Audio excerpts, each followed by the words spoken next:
Hey, what's up guys? Welcome to Lion's Heart and thank you for clicking on this video.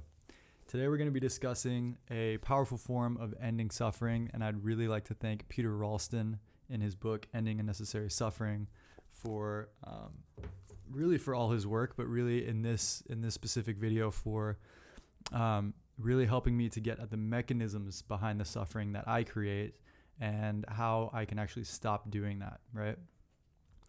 And so I want to just start the video by kind of saying that suffering it's something that we obviously have grappled with as humans for a long time. There's thousands of different techniques, religions, belief systems, solutions, distractions, numbing agents, all of these things to address this kind of issue of human suffering, right? And some of them work well, some of them don't work as well. Some of them are healthier and some of them are unhealthy. Like a healthy form could be going to the gym or reading or, going to a meditation retreat to avoid your suffering or help with your suffering. And another unhealthy could be drugs and alcohol and all that. And I'm sure you already know that. We don't need to go too deep into that. It's very obvious. My point here is that it's very obvious that suffering is something that human beings have grappled with for a long time, since before history can be recorded. And it's something that we've tried to find solutions for a long time. And belief systems, religions, all kinds of different things to address this issue of suffering, right? And if you look at your day-to-day life, just your day-to-day experience, you probably notice that if you're really aware and conscious, that throughout the day there's usually some form of suffering. And I don't mean, it doesn't need to mean that you're suffering like I'm dying, I'm suffering. Like it's a lot more subtle than that. The ways that we suffer as humans is a lot more subtle than that. Sometimes it's a sense of dissatisfaction. Sometimes it's just like an annoyance. Sometimes it's kind of a feeling of emptiness or sadness or anger or frustration, something like that. And then there's other times where the suffering is very profound, and we could call that like a spike of suffering. Like you get rejected on a date, or someone at your job, insults you or something like that.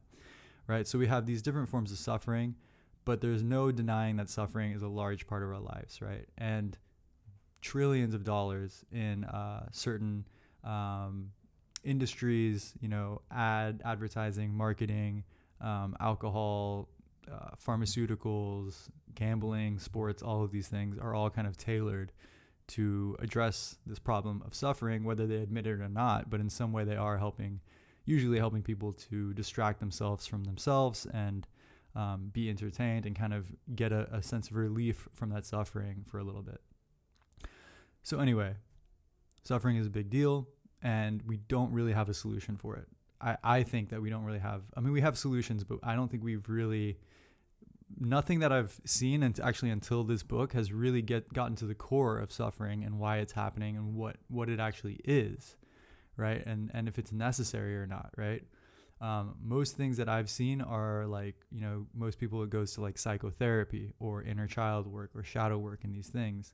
But it's actually problematic because that doesn't get to what's actually happening, right? What you're doing is kind of just chasing your tail. You're kind of managing the suffering, right? With like psychotherapy and inner child work.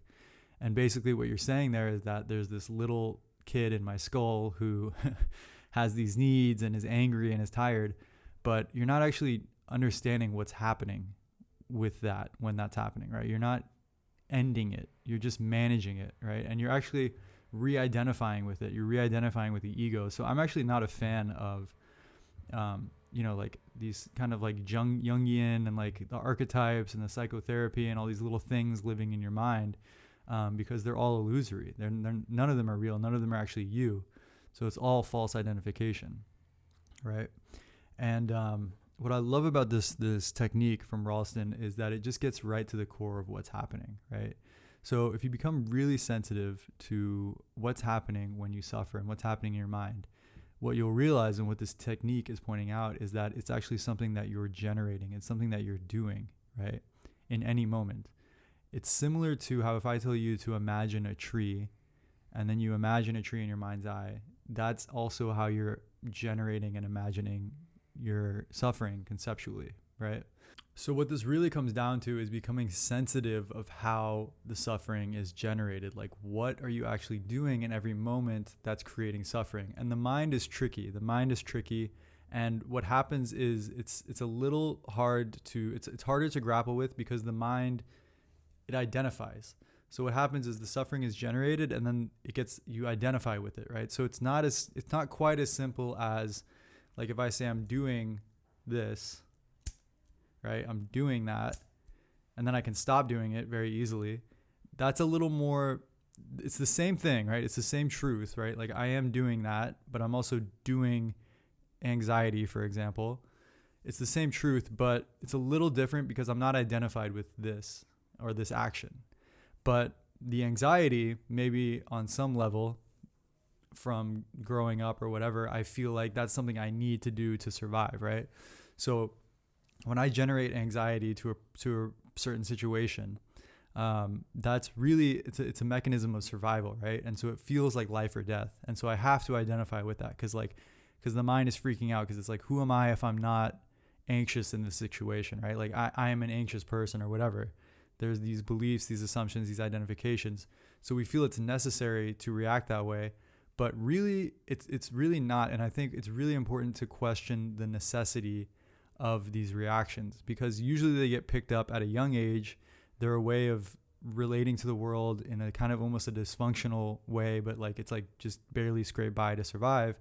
But then we're fully grown adults, and we're still doing these things that, we picked up at a very young age to navigate life, right? And it's not inner child, right? That's not what I'm trying to get at. What it is you're just still doing it, right? Like, you're not an inner child, you're an adult now, but you're still doing these reactions that you picked up in childhood, right?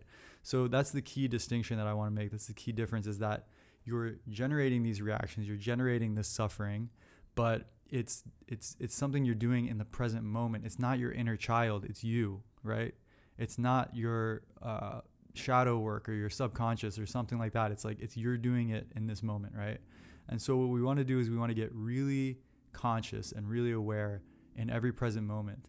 And we simply ask the question, how am I doing this? How am I generating this? Like, why am I generating this? And to really see that mechanism at work. And you don't have to get to the bottom of it, like, oh, because when I was 3, this happened and blah. You just have to realize that it's happening, and most importantly, that you're doing it. And this is obviously, it's a practice. It's something you got to get better and better at. But what's powerful about it is that it works in real time. You can stop the suffering in real time, and you don't have to do thousands of hours of therapy or anything like that. It really comes down to consciousness and awareness, and being sensitive to what you're doing, right? So it's like, first, just get aware that you're doing it, right? Like, let's say you're driving in traffic and someone cuts you off and then flips you off and blames you for being an idiot. Most people are going to react with anger, right? So you feel the anger coming on. You realize that it's not a comfortable experience, right? So when you feel the anger come on, the first thing to do is recognize and acknowledge to yourself, just take responsibility. I'm generating this. I'm doing this, right? So it's like, okay, the anger is here. I know that I'm doing it. Doesn't necessarily mean it's going to stop, but I know that I'm doing it. That might give you a little bit more leeway there, a little more space. And then the second thing you want to do is to kind of disidentify with it, like to be like, I don't have to do this, right? Question the necessity of it. What does the anger actually do for the situation? Like, that guy did that thing. That's whatever. That's his problem. But like, what is this reaction of anger actually doing? Like, why can't I just be calm? Like, yeah, that guy did that. That was a dick move. But like, I can actually just stay calm. Like, I don't have to be angry. It doesn't do anything for this. It's unnecessary, right? And I think that's probably why Ralston called this book Ending Unnecessary Suffering, because just as profound as realizing that you're doing it and that you're generating it is to realize the necessity of it. And you really, as you go deeper into this technique and practicing this and becoming more sensitive, you realize just how much of the suffering is just completely not needed, completely unnecessary. Dropping stories of, this was meant to happen because life wants me to learn this lesson and is pushing me. And it's like, you're doing all that. You're generating. There's no lesson life is trying to push you towards or make you suffer because you did something wrong and now this is how you learn. No, you're just completely doing it to yourself, right? So that is really the core of this technique and this practice. And you really got to get in touch with your mind, right? You really got to get in touch with the conceptual mind and how it's generating things, right? Like I said, similar to like imagining a tree.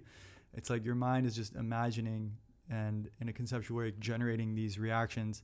And then we're so used to them. We're so, it feels weird to not react that way. But that's part of this practice. That's part of that test, right? Like, say you're someone who usually gets annoyed when waiting in line. Like, what if you went and waited in line and you noticed that pattern coming up, you noticed that reaction, you noticed you were generating that annoyance, and then all of a sudden you just said, I don't have to, I can be chill in line. I can be happy in line, right?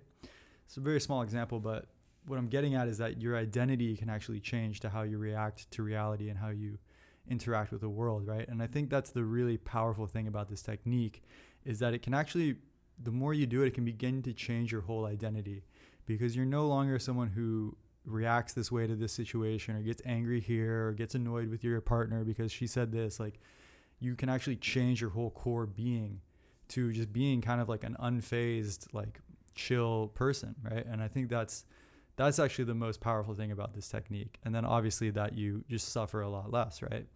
And I really think this is kind of like the only way, right? Like, this is like the direct way, like, because everything else, as I said earlier, is kind of like you're running in circles and you're just managing things.